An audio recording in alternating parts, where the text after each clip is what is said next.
All right, what's going on, everyone? So this video is going to be a little more focused on the U.S. than Ukraine.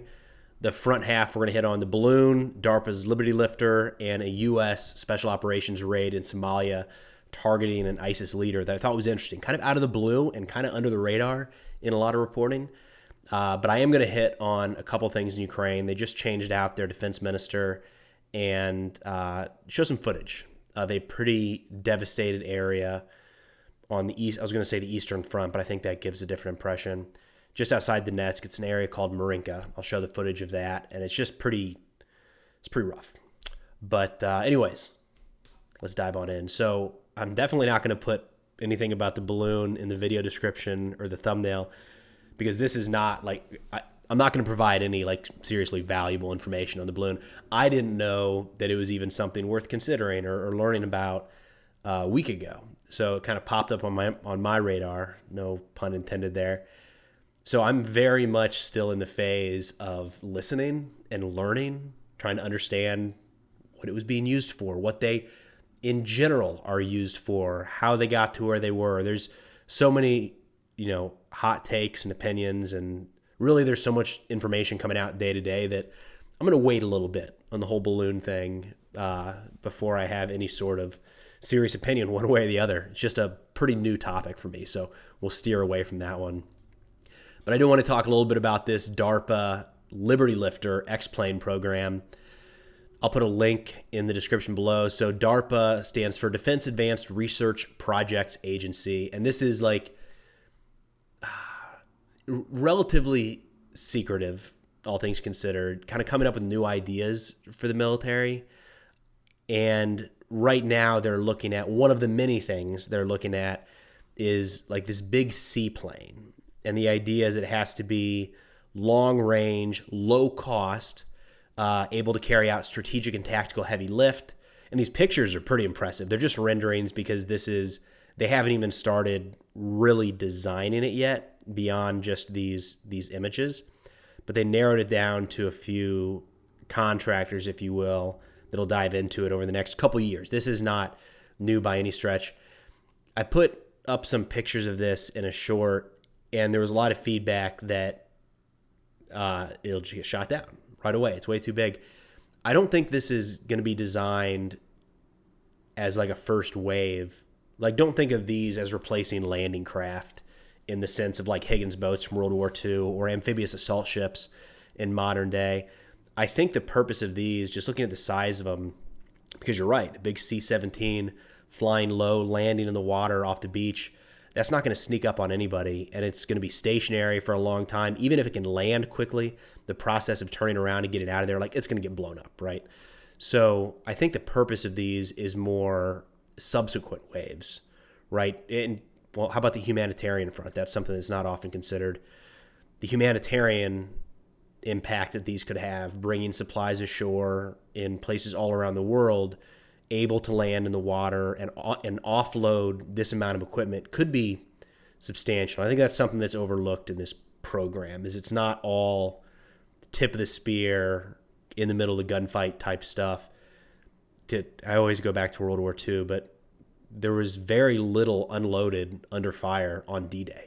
Right, the vast majority of the stuff that propelled the Allies across Europe was brought across not under fire for the months really, after the Normandy landings took place. So I see this kind of being similar to that, maybe a way to get some of those supplies, equipment, food, whatever it might be, humanitarian assistance again, on shore quickly.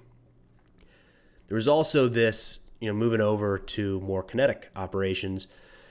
On January 25th, it sounds like, because this memo came out on the 26th, it was announced that the U.S. conducted a raid in northern Somalia that killed a number of ISIS fighters, including a leader in the area named Bilal al-Sudani. This is interesting. The U.S. has been carrying out drone strikes against Islamic State targets across the Middle East and across Africa for a while now. That's nothing new. But helicopter raids, I don't think it's this article. One of the articles I read mentioned that it was a helicopter raid. There's a lot of risk involved in that. Obviously, putting boots on the ground, and something here made them think that they had the ability to capture Sudani and that he was worth capturing versus just taking out with a drone. Obviously, if we knew where he was to put boots on the ground, then we could have carried out some sort of drone strike. Ends up that 10 of Sudani's fighters were killed. Sudani was killed. Doesn't sound like any Americans were killed or wounded in the operation. But yeah, this just this was a week ago as I'm making this video. I just learned about it a couple days ago, and I'm trying to, be aware of stuff like this. That's a pretty big action. A direct action raid into Somalia. I don't know exactly what the U.S. force posture is around the area, but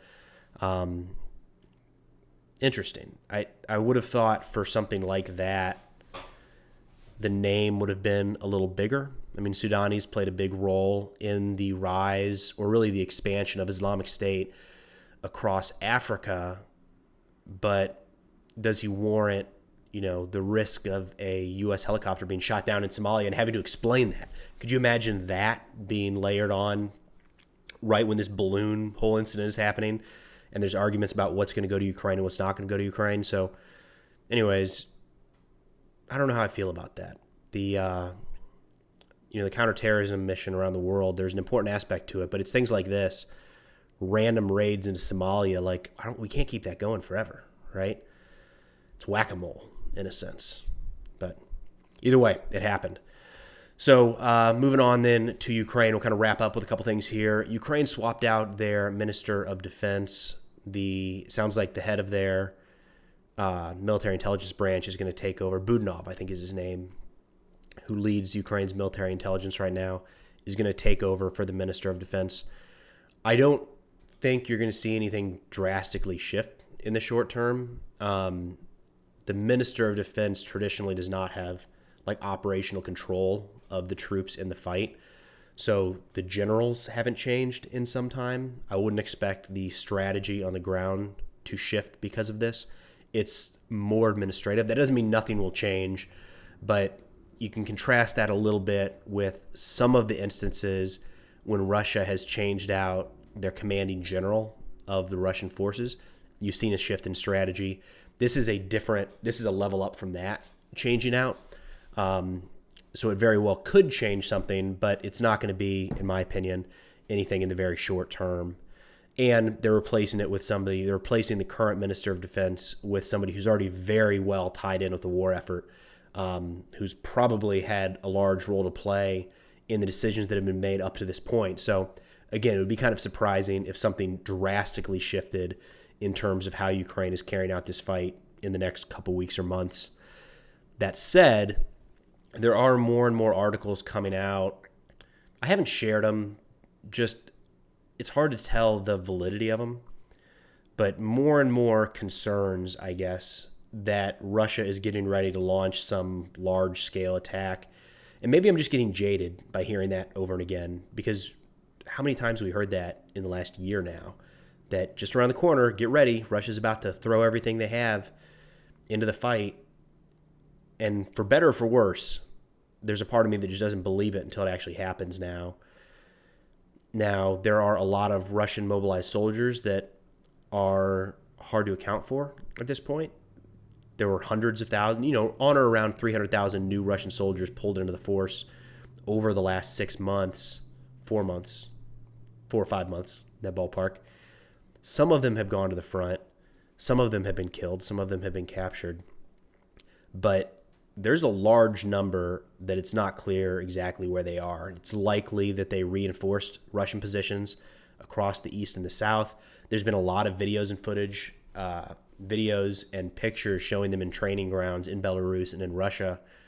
But I have a hard time believing it would make sense that Russia would push more of them towards the front. So in terms of manpower, it's worth keeping an eye on.